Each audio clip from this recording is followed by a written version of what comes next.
bueno. Bueno, es un placer estar aquí con ustedes de nuevo. Apenas realicé que hace 2 semanas cuando estuve aquí no les dije mi nombre. Nomás brinqué adentro. Mi nombre es hermano Cristian y de parte de los ancianos y los pastores te damos la bienvenida hoy durante este último domingo del año. Normalmente Pastor Joe es el que da el mensaje de esta semana en lo que él llama el Día Nacional de la Predicación de Pastores de los Jóvenes, pero le daré un descanso y lo haré yo. Ah, Él pensó, pues ya has hablado delante de todos y pues dicen que les caes bien y pues hay que lo hagas otra vez. Sí les caigo bien, ¿verdad? Qué bueno. Son los lentes. Bueno, estoy emocionado de dar el mensaje de hoy y se trata otra vez sobre la Navidad. Sé que lo tuvimos el jueves pasado, pero la Navidad aún no termina. Nunca termina. O a lo menos eso es lo que creo bíblicamente.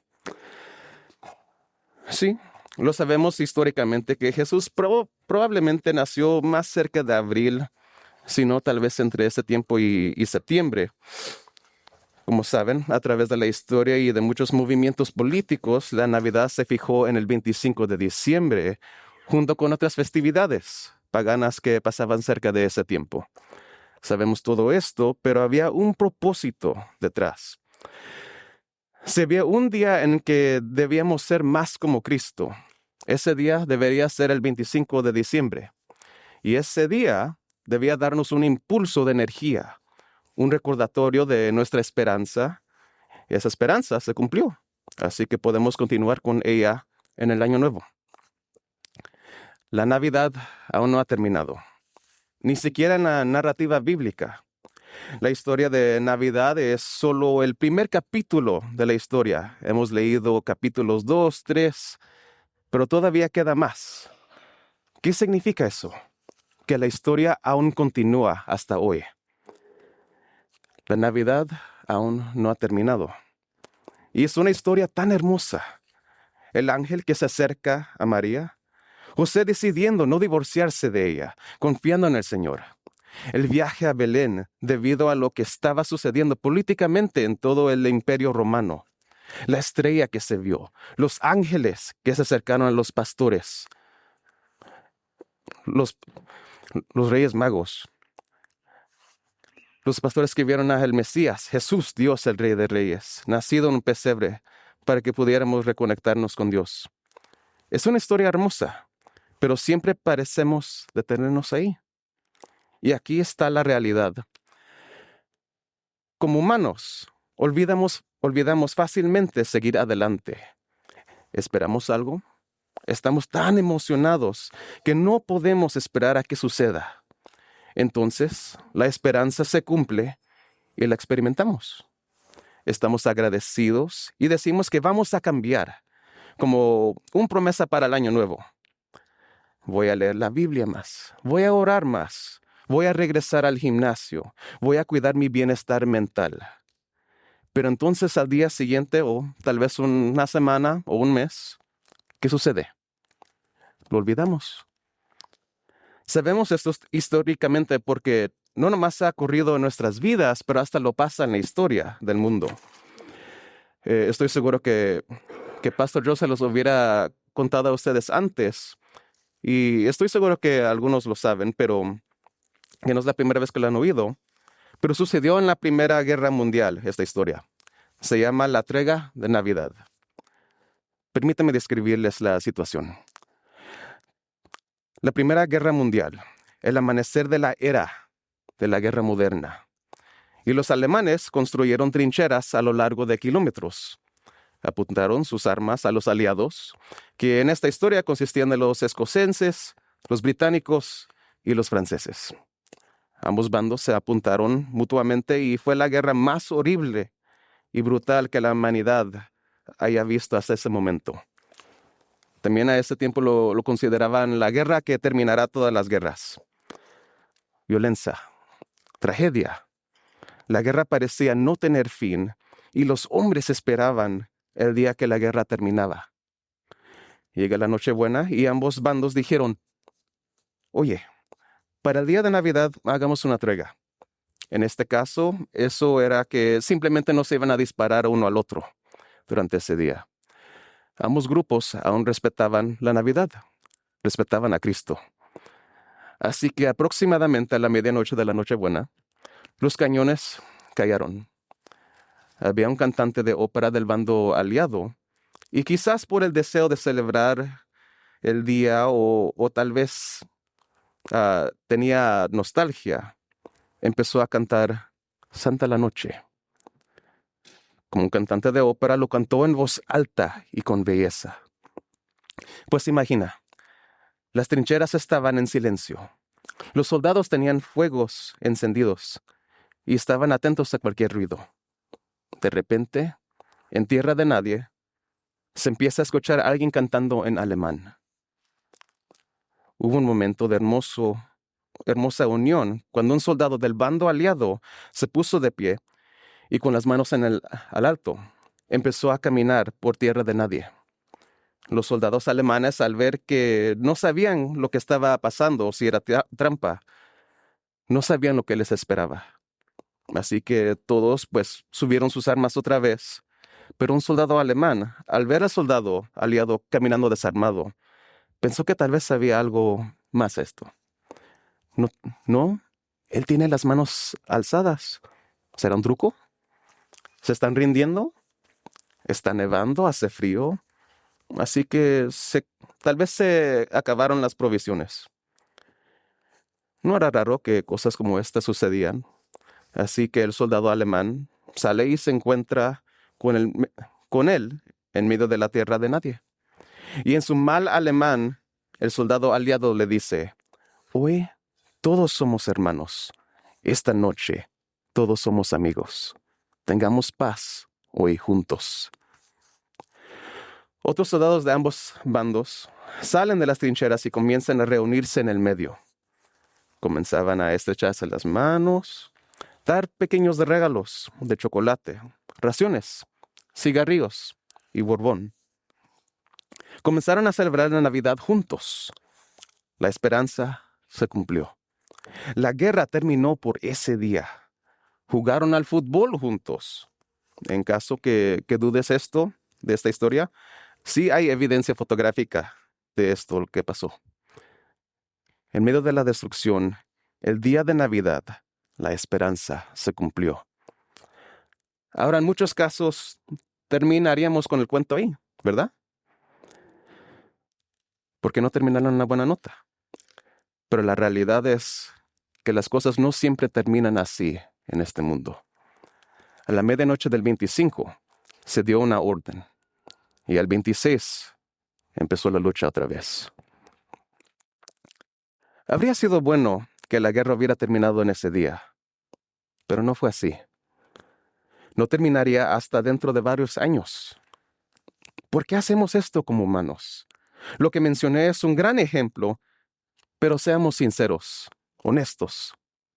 Lo hacemos nosotros también. Lo hacemos con la historia de Navidad. Leemos y hablamos sobre el ángel que trae la buena noticia de la esperanza, el cumplimiento de la profecía y el clímax del bebé nacido en el pesebre. Incluso podríamos adelantarnos 2 años en el tiempo junto antes de la llegada de los Reyes Magos. Ya sea que terminemos con el nacimiento o añadamos a los Reyes Magos, nos perdemos una parte esencial de la historia.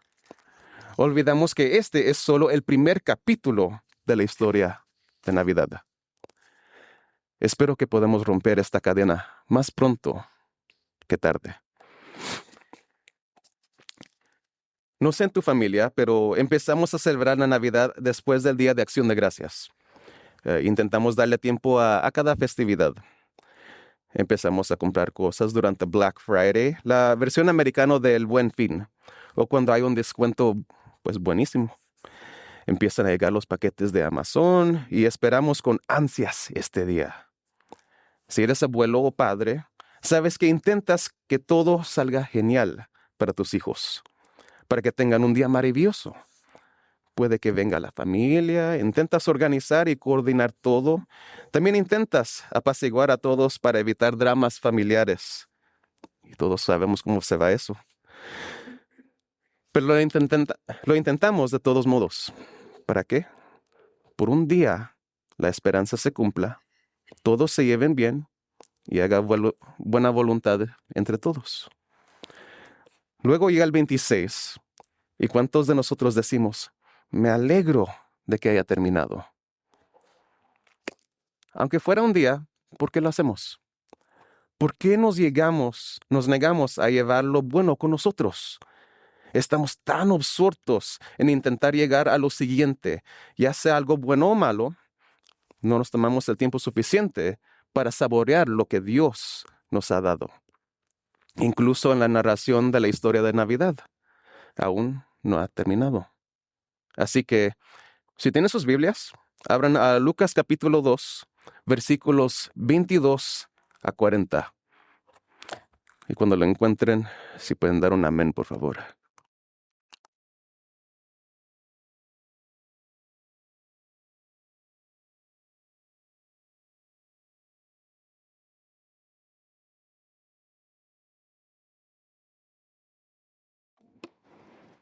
Amén, hermana.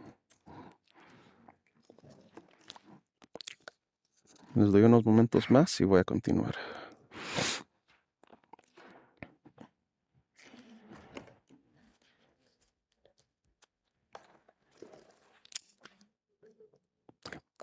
Ahora voy a empezar. Ahora, permítame poner la escena. Es una semana después del nacimiento de Jesús. Como María y José están cerca de Jerusalén, como dice la ley, van a dedicar a Jesús en el templo. Si todavía estuvieron en Nazaret, probablemente hubieran ido a la sinagoga local para que el rabino local lo hiciera, pero como estaban cerca del templo y podían ir caminando, fueron ahí en vez. Es parte de su ascendencia judía, y esto es lo que Dios ordenó. Durante este mensaje me detendré en algunos puntos y haremos lo que se llama un flashback o analepsis. Si no sabes qué es un flashback, en los medios se usa para retroceder en el tiempo y explicar por qué una persona piensa, siente o hace lo que hace. Puede pasar como resultado de un momento, un olor o un evento. Estoy seguro de que muchos de ustedes, incluso en Navidad, olieron o saborearon la comida, vieron las luces o hicieron alguna actividad en particular, y es casi como si se transportaron instantáneamente a un momento en el tiempo. En mi caso, cada vez que decoro un árbol con mi familia, recuerdo cómo a mi papá le encantaba que decoramos uno lleno de luces y nieve artificial. Habían pasado más de 13 años este punto, desde que la última vez que lo hice con él. Y él falleció hace 4 años. Pero cada vez que decoro el árbol con mi familia, lo recuerdo como si era ayer. También tratamos de hacer tamales durante esta temporada, porque no solo son deliciosos, sino que también son una parte preciada de mis recuerdos navideños de la infancia. Recuerdo el trabajo de prepararlos, la espera mientras se cocinaban, y cómo los comíamos quién sabe cuántos días después de la Navidad, porque hicimos muchísimo más de lo que necesario. Así que de nuevo, un flashback consiste de retroceder y mirar un punto de la historia para determinar por qué estás donde estás hoy. Así que voy a dar algunos de estos flashbacks históricos sobre dos personajes, Simeón y Ana. Veamos Lucas 2, comenzando con versículo 22. Y cuando se cumplieron los días de la purificación de ellos, conforme a la ley de Moisés, le trajeron a Jerusalén para presentarle al Señor. Ahora, imagina entrar a Jerusalén esta mañana. El aire es cálido. El sol apenas aparece sobre las paredes. Se percibe el aroma de las especias y el pan del mercado. Se oye el ruido de la ciudad. Y José y María llevan a su recién nacido de una semana por la área. Quizás lloraba, quizás no. Él es el Salvador del mundo. Él hace lo que Él quiere. Llegan a una escalera de piedra que sube al monte del templo. Y mientras suben, hay gente caminando con ellos y gente bajando. Llegan arriba y se dirigen al encargado diciéndole: estamos aquí para dedicar a nuestro primogénito.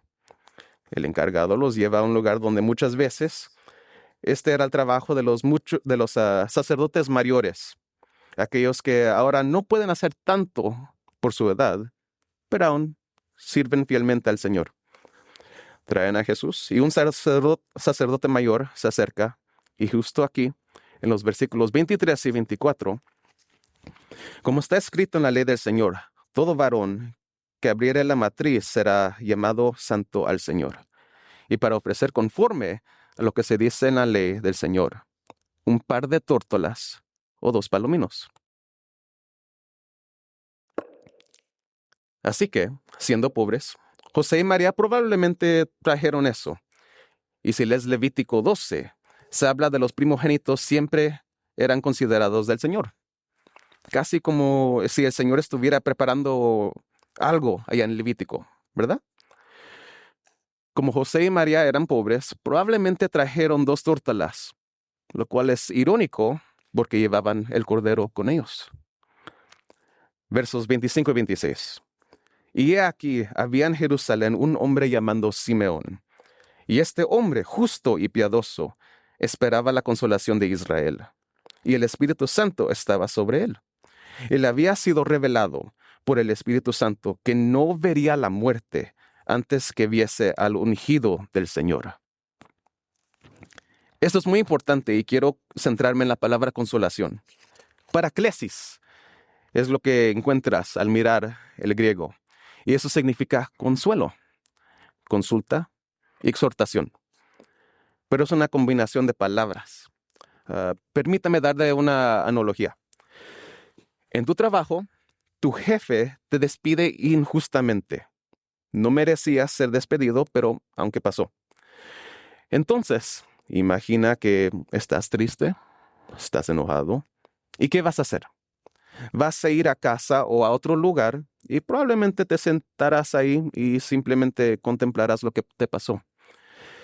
Ahora imagina que el dueño oye de lo que pasó, que te despidieron a ti, y dice: no estoy de acuerdo con esto, y habla con el gerente.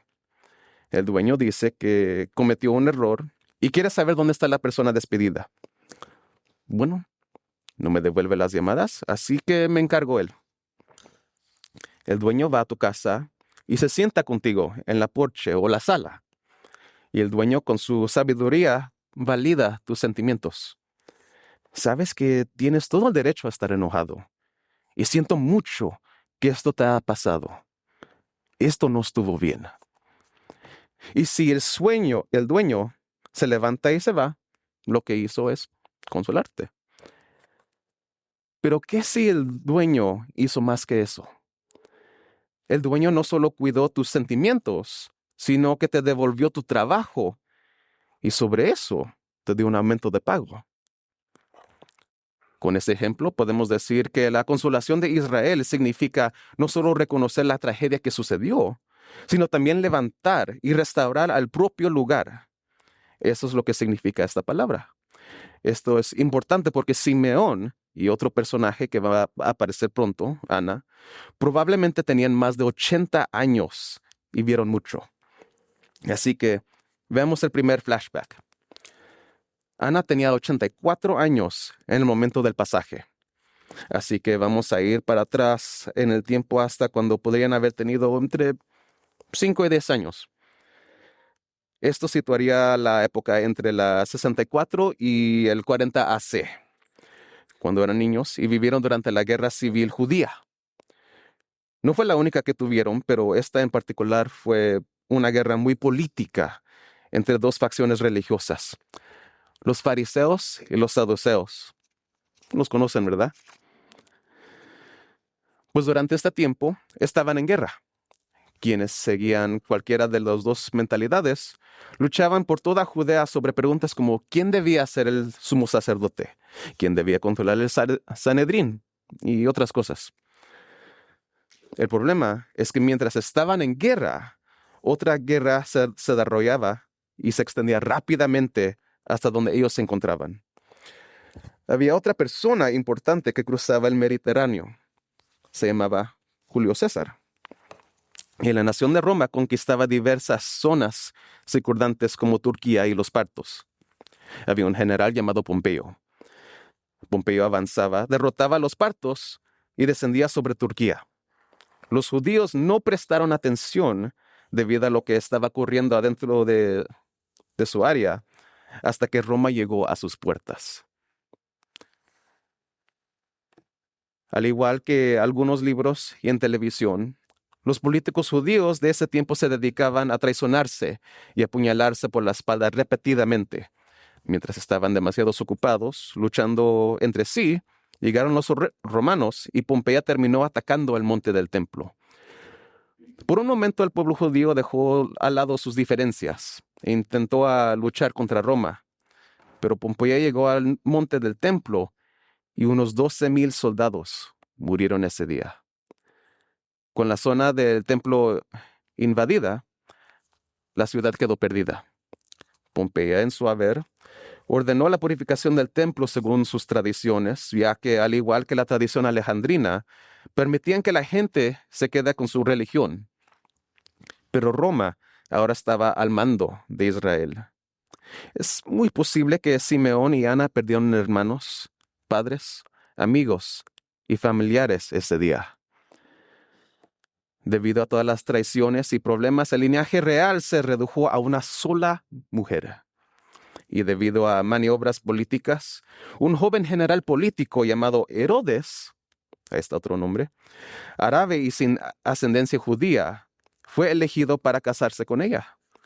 La esperanza era unificar a Israel mediante el matrimonio, pero debido a problemas políticos, tuvieron que huir de Israel e ir a Roma. Ahora, ella no quería casarse con Herodes, y personalmente no la culpó ni un poco. Según la Biblia y otros registros históricos, Herodes era todo lo que uno no deseará en un esposo judío, y mucho menos un gobernante. Pero quería ascender en el mundo político.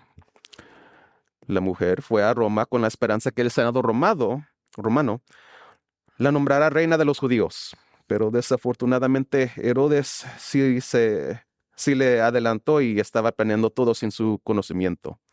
Sino ella. Y el Senado romano nombró a Herodes el rey de los judíos. Para quienes conocen los evangelios, este término se oye familiar. Años después, cuando llegaron los Reyes Magos, ¿qué le pidieron a Herodes? Hemos venido a ver el rey de los judíos.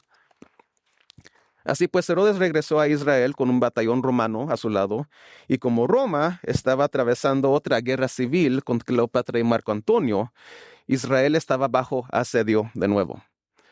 Pero habían pasado unos 15 años desde el último evento que mencioné antes.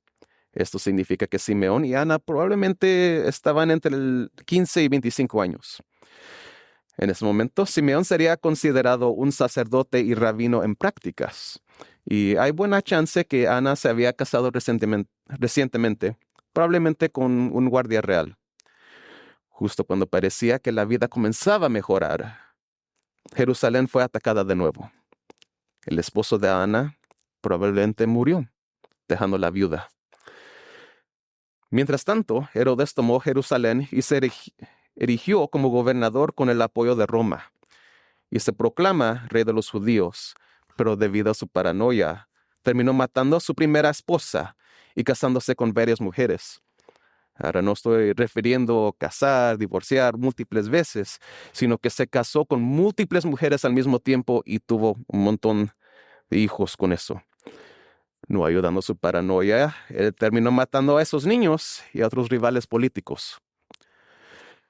Simeón ahora estaba bajo un tirano que sobrecarga al pueblo, asesina a oponentes políticos, no importa quién eran, y mantiene a los trabajadores del templo en vilo, ya que si ocurría un solo incidente dentro de las paredes, los soldados romanos llegarían en cuestión de minutos. Ambos solo vieron injusticia, destrucción y la opresión de su pueblo. pero su fe no pareció flaquear. Anhelaban la esperanza de Israel, el consuelo cuando Dios arreglará todo. Volvamos a nuestro pasaje, versículos 25 al 28. Y aquí había en Jerusalén un hombre llamado Simeón. Y este hombre, justo y piadoso, esperaba la consolación de Israel. Y el Espíritu Santo estaba sobre él. Y le había sido revelado por el Espíritu Santo que no vería la muerte antes que viese al ungido del Señor. Y movido por el Espíritu, vino al templo. Y cuando los padres del niño de Jesús lo trajeron al templo para hacer por él conforme al rito de la ley, él lo tomó en brazos y bendijo a Dios. No sabemos cuándo le dijo a Simeón que vería a Cristo antes de morir. Puede haber sido un poco, puede haber sido 10 años, o hasta es posible que le dijo cuando él tenía 20. Es posible que Simeón esperaba 60 años, pero no lo sabemos. ¿Te lo imaginas? Esperar esa esperanza durante tanto tiempo. 21,900 días. Esperando que algo cambiara, no solo en tu vida, sino en el del mundo entero y de los que nacieran después. Y finalmente, después de tanto esperar, llegó. La esperanza finalmente llegó. Es posible que Simeón no estuviera de servicio en ese momento. Así que imagina ser padre, tu hijo está siendo consagrado y bendecido, y de repente se acerca un anciano y lo toma en sus brazos. ¿Qué harías en ese caso? Viejo loco, ¿qué haces? No sé ustedes, pero mis manos no son solo para sostener a mi hija. Bueno, está bien esta vez porque estaba en el espíritu. En fin, después de aproximadamente 65,700 oraciones a lo largo de 60 años, Dios le dice algo. Levántate, ha llegado el día. Tengo algo que mostrarte. Él va al templo y lo ve. Lo ve y sabe en su corazón. El Espíritu le dice que este es el Cristo. Sé que hemos hablado mucho de esto durante este Adviento, pero Dios cumple sus promesas. Cuando Simeón toma a Jesús en sus brazos, dice, empezando con versículo 29 a 32, Ahora, Señor, despides a tu siervo en paz, conforme a tu palabra, porque han visto mis ojos tu salvación, la cual has preparado en presencia de todos los pueblos, luz para revelación a los gentiles y gloria de tu pueblo Israel. Esas últimas líneas son muy significado, porque hasta este momento la teología judía nunca había hablado de los gentiles, y la única vez que les menciona era en el pacto abrámico, donde dice, serás luz para los gentiles. Pero esto era interpretado más como Israel sería apartado de las naciones. Simeón dice, no, él no es solo el consuelo de Israel, sino el consuelo de todos. Continuemos con los versículos 33 a 35.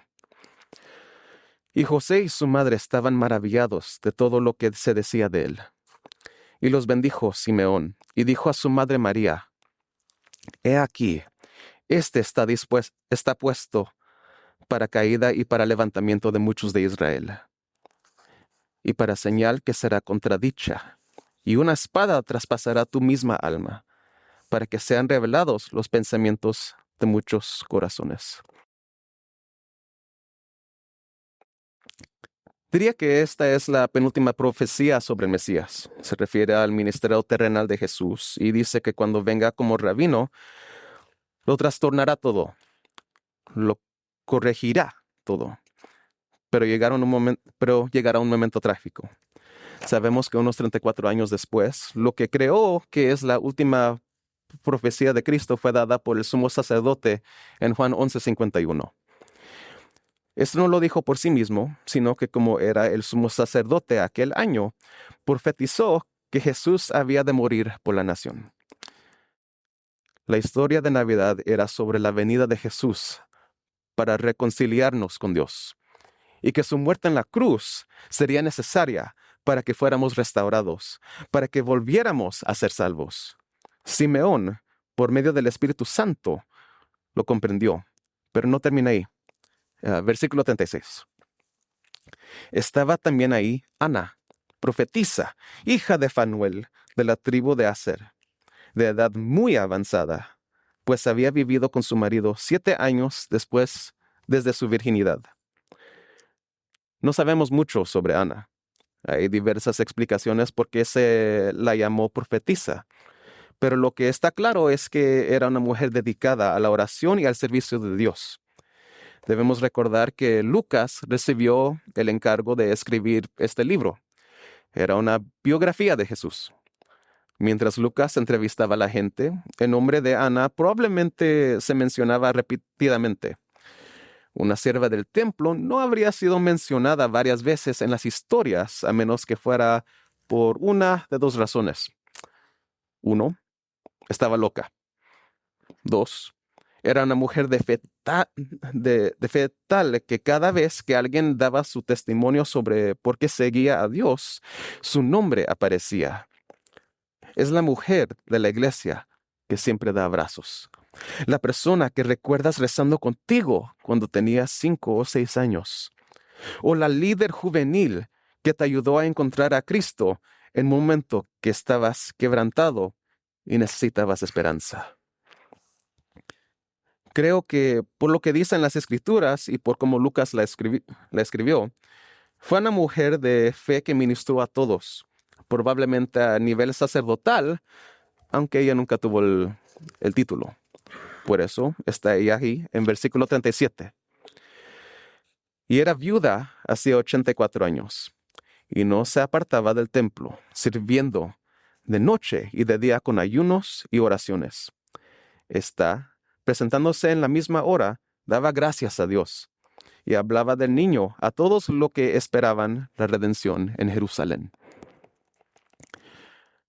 Cuando vio que este era el Mesías, alabó a Dios, probablemente en voz alta. Le dio las gracias, se lo contó a todos los que vio a partir de ese momento. Y si no la hubieran considerado loca, probablemente habrían visto eso así ahora. Cada vez que podía con alguien en el templo, lo detenía para preguntarle si le había contado sobre la vez que ella vio al Mesías. Llevaba la Navidad consigo. No terminó la historia. Siguió viviendo con la Navidad en su corazón. El capítulo 2 de la historia había terminado, pero no iba a dejar que se detuviera ahí. ¿Ves? Jesús vino por nosotros. Sabía que no podíamos conectar con Dios por nuestra cuenta. Nuestros pecados nos separaron de Dios, pero Jesús dijo, vendré. Y esa historia trata sobre su venida, con un solo propósito: morir en esa cruz, vencer a la muerte y resucitar para que podamos tener una relación con Dios. Ahora sabemos a nivel contextual que este pasaje trata sobre la confirmación de Jesús como un niño judío que seguía la ley bíblica y era el Mesías largamente esperado. A nivel narrativo, sabemos que la historia de Navidad no termina con su nacimiento, ni con Simeón, ni Ana, ni siquiera con los Reyes Magos. Es el cumplimiento de la narrativa bíblica del Evangelio, que la humanidad fue separado de Jesús debido a su pecado, eso es Génesis 3, y Jesús es quien restaurará esa separación, y es la luz. Y eso lo encontramos en Juan capítulos 1 y 3. Entonces, ¿qué hacemos a la luz de esta narrativa? ¿Regresamos a nuestra mentalidad del oeste, donde escuchamos una historia, tal vez experimentamos una reacción emocional, nos vamos de este edificio y luego lo olvidamos en 1 hora o 2? El mundo está lleno de distracciones. Hay amigos y familiares, hay deportes, tareas que hacer. La lista continúa. Mira, yo también soy culpable de olvidar, pero hay algo que he aprendido durante mi tiempo aquí, aunque no sea muy largo. Siempre habrá algo que intente tomar tu tiempo y atención, pero depende de ti y de nadie más acercarte a Dios y guardar esa historia en tu corazón. Vamos a decir, buen sermón, no puedo esperar que regrese Pastor Luis y de que este tipo se llevó 2 sermones del pastor lo termine. ¿Podemos ser mejor? ¿Podemos llevar la esperanza, el amor y el comportamiento cristiano al año nuevo? Se suponía que la Navidad nos recordaría cómo debe ser la buena voluntad hacia los demás y que debemos llevarla al año nuevo. Dios sabe que somos humanos, que lo olvidaremos y nos cansaremos. Por eso se supone que debemos volver a esto constantemente. ¿Podemos hacerlo al comenzar del próximo año? Porque, y esto es yo siendo honesto, lo necesitamos. Bueno, ¿cómo lo hacemos? Les voy a dar unas sugerencias. La primera es esta. Reconoce que en 2026 sucederán grandes cosas, pero también enfrentarás algunos desafíos.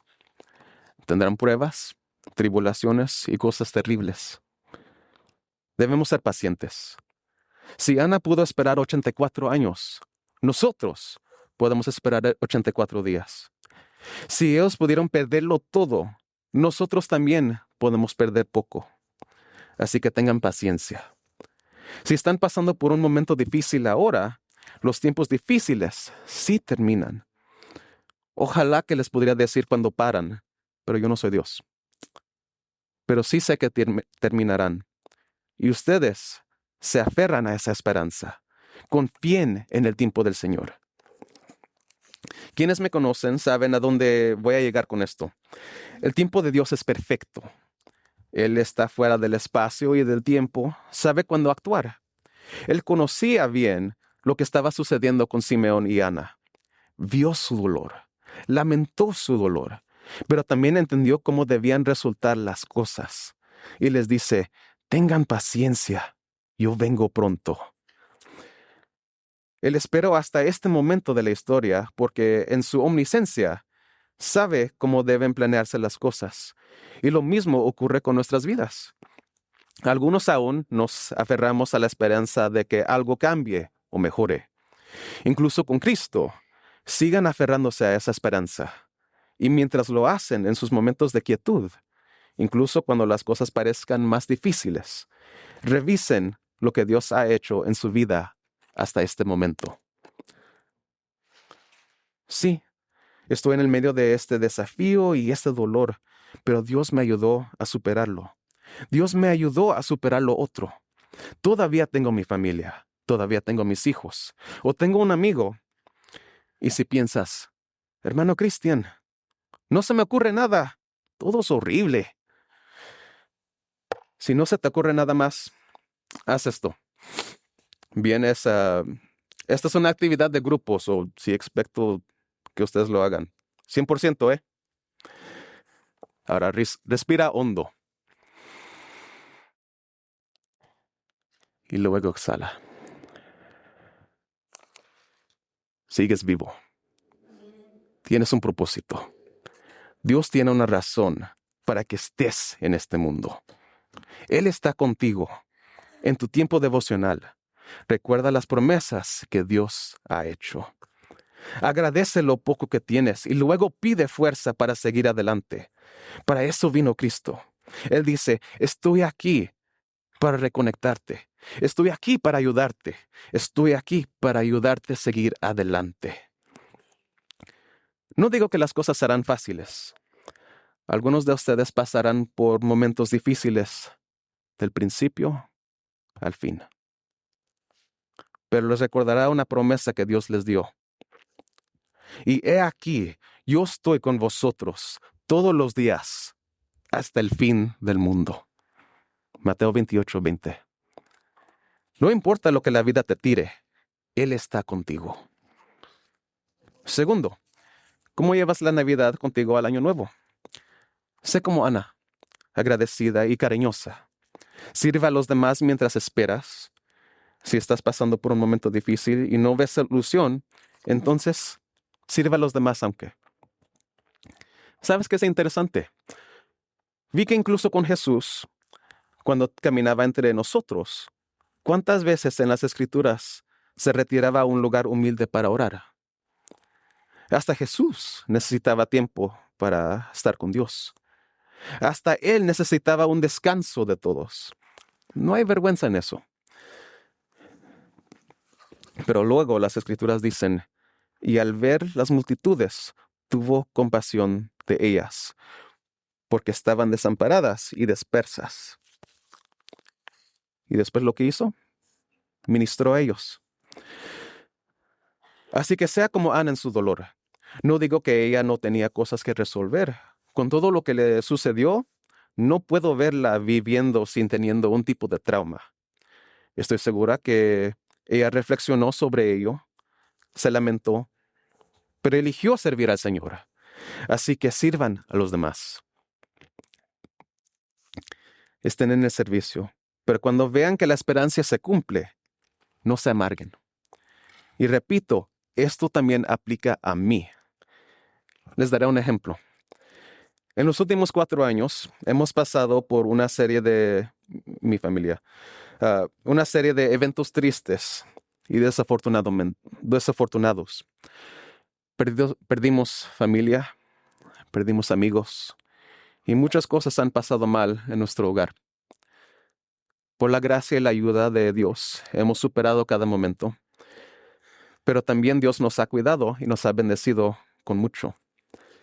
En esos momentos de bendición ha sido tentador decir, por fin algo salió bien. ¿No es un poco amargo?